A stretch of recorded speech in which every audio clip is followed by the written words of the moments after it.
నమస్కారం అండి.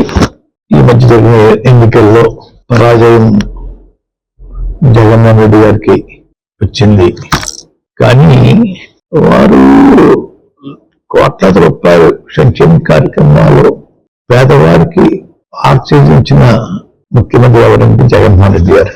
దేశంలో ఇటువంటి పథకాలు పెట్టిన ఏ ముఖ్యమంత్రి కూడా సాహసించలేదు. అటువంటి సాహసం మన జగన్మోహన్ రెడ్డి గారు చేశారండి. కానీ ప్రజలు ఎందుకు రిసీవ్ చేసుకోలేదు అనేది నా ప్రశ్న. సంక్షేమం కన్నా అభివృద్ధి మీద ఇంట్రెస్టా, లేకపోతే వీరు పెట్టిన సంక్షేమ పథకాలను మించిపోయి ఎదుటి పార్టీ వారు పెట్టడం వల్ల అటు ముగ్గారా అన్నది పెద్ద ప్రశ్న అండి. సంక్షేమ పథకాలకి ప్రజలు ఓటు అయినప్పుడు రాబోయే రోజుల్లో ఏ ముఖ్యమంత్రి కూడా సంక్షేమ పథకాల జోలికి వెళ్లకుండా ఉండే వాతావరణం ప్రజలు కల్పించారని అనుకుంటా ఉన్నాను. అయినా కూటమి నాయకులు తెచ్చినందుకు వారందరికీ శుభాకాంక్షలు తెలియజేస్తా ఉన్నాను. గతంలో పవన్ కళ్యాణ్ గురించి నేను ఒక సవాలు విసిరానండి. పిఠాపురంలో ఓడించి పంపకపోతే నా పేరు మార్చుకుంటాను పద్మావరెడ్డిగా అని చెప్పడం జరిగిందండి. ఓటమి చెందాను. అన్న మాట ప్రకారంగా నా పేరు పద్మావరెడ్డిగా మార్చమని చెప్పేసి గెజిట్ పబ్లికేషన్ కోసం పేపర్స్ అన్ని అడుగు చేసుకున్నానండి. రేపటింట్లో పూర్తిగా నింపి పేరు మార్పు కోసం దరఖాస్తు చేస్తానండి. అన్ని ఫిలప్ అయిపోయి ఇంకా తర్వాత ఉంటే చూసుకుని వారు విసిరిన సవాల్కి నేను వాటిని చెందాను కాబట్టి, చెందితే పద్మావరెడ్డిగా మార్చుకుంటానని చెప్పి అన్నాను కాబట్టి ఆ మాటకి నేను కట్టుబడి ఉన్నాను.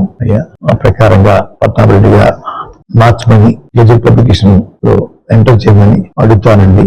గెజిట్ పబ్లికేషన్ అయిన తర్వాత మళ్ళా మీకు ప్రెస్ కి ఆ నమోదైన పేరు పేపర్స్ మీకు ఇస్తానండి.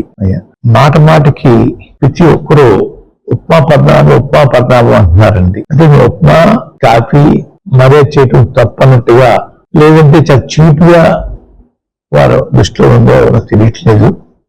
ఉప్మా పద్నాభం అనే వారిని మీరు ఎవరైతే ప్రేమిస్తున్నారో వారితో రోజు పలావు పెట్టించండి. పలావులు పవిత్రంగా వారిని తయారు చేయండి. అంతేగాని మీ మాటికి ఉప్మా పద్నాభం అని అవమానించాలని ప్రయత్నం చేస్తా ఉన్నారు.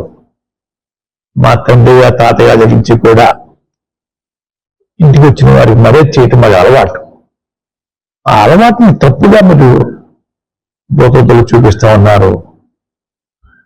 నీళ్ళకి వచ్చినప్పుడు మీరు టిఫిన్ కాఫీ పెట్టరా, అది కూడా చులకంగా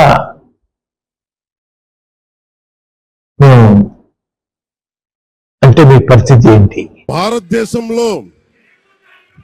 భారతదేశంలో 100కి 100% కొట్టామంటే జనసేన.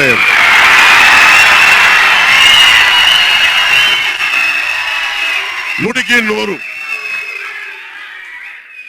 ఇది ఎందుకు ఈ విజయం జనసేన లేదంటే జన సైనికుల్లో వీర మహిళల్లో జనసేన నాయకులది కాదు, కేవలం వారిదే కాదు, 5 కోట్ల మంది ప్రజల ఆకాంక్షదే. మార్పు కావాలి.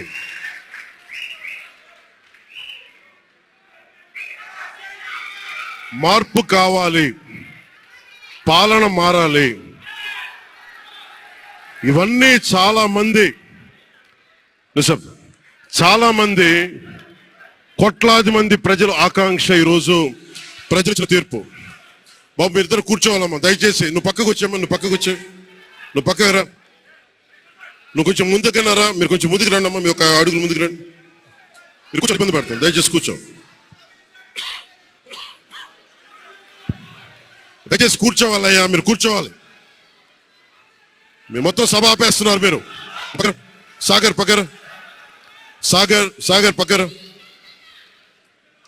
ఇది మనందరికీ చాలా జాగ్రత్తగా ఉండాల్సిన సమయం. ఇది కక్ష సాధింపుల సమయం కాదు. ఇది ఆంధ్రప్రదేశ్ భవిష్యత్తుకి పునాది, బలమైన పునాది వేసే సమయం.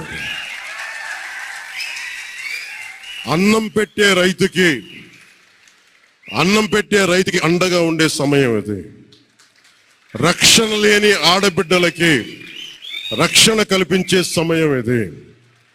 ఆడబిడ్డల్ని, మహిళల్ని వారి కాళ్ళ మీద వాళ్ళు నిలబడగలిగేలా చేసే సమయం ఇది.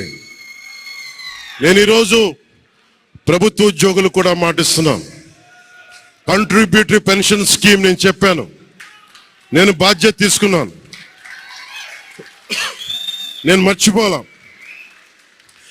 ఏరు దాటాక తెప్ప తగిలేసే రకం కాదు నేను.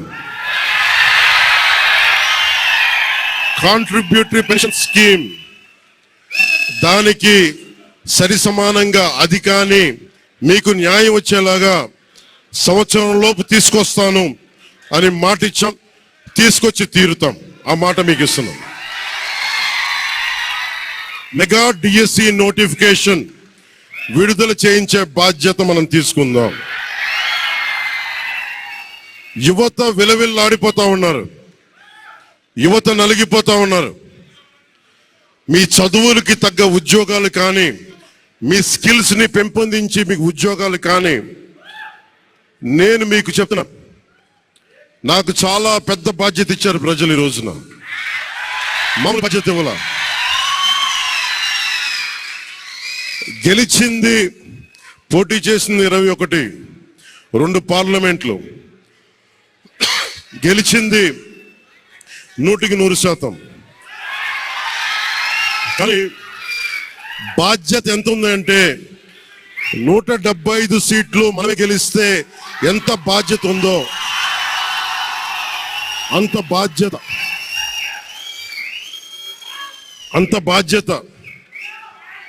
బాధ్యతతో మేము పనిచేస్తాం. యువత నలిగిపోయి నేను మర్చిపోలేదు. ఆడబిడ్డలు ఇబ్బంది పడిపోయారు, మేము మర్చిపోలా.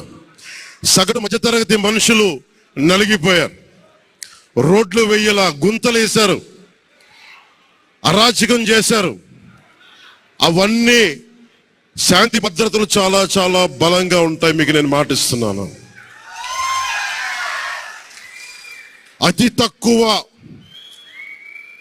వ్యవస్థల్లో రాజకీయ ప్రమేయం చాలా తక్కువ ఉండేలాగా, అధికారుల్ని వారి పని చేసుకునేలాగా ఈ ప్రభుత్వం ఉంటుంది, కూటమి ప్రభుత్వం ఉంటుంది.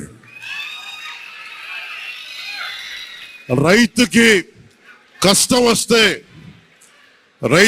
వస్తే హక్కును చేర్చుకునే ప్రభుత్వం తప్ప తిరస్కారంగా చిన్నచూపు చేసే ప్రభుత్వం అవ్వదు మనకి ఈ కూటమి ప్రభుత్వం.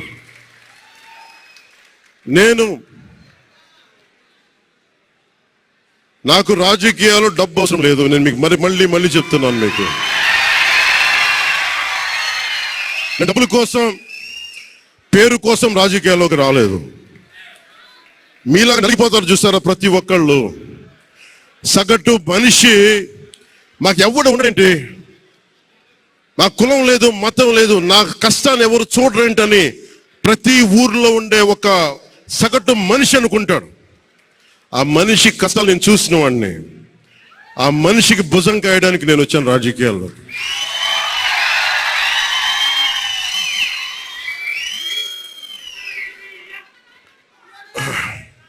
ఎక్కడికి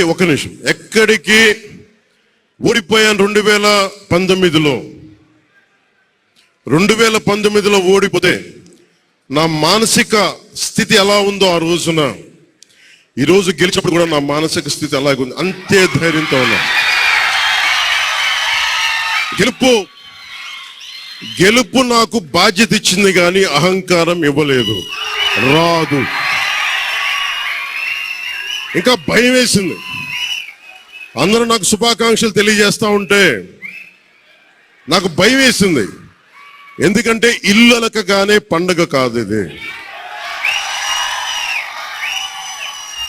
ఇల్లు అలకగానే పండగ కాదు. చాలా చాలా బాధ్యత, కూడుకున్నది.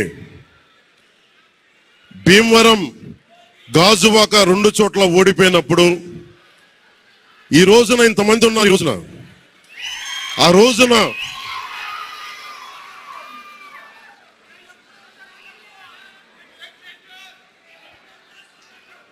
రోజున నా పక్కన నన్ను నమ్ముకున్న కొద్దిమంది తప్ప, కానీ నాకు ఒకటే అనిపించింది, నేను పరాజయం చూసి భయపడను, ఓటమి చూసి భయపడను. ఓటమి నాకు బలం ఇస్తుంది, ఓటమి నాకు ఉత్సాహం ఇస్తుంది అనుకున్నాను.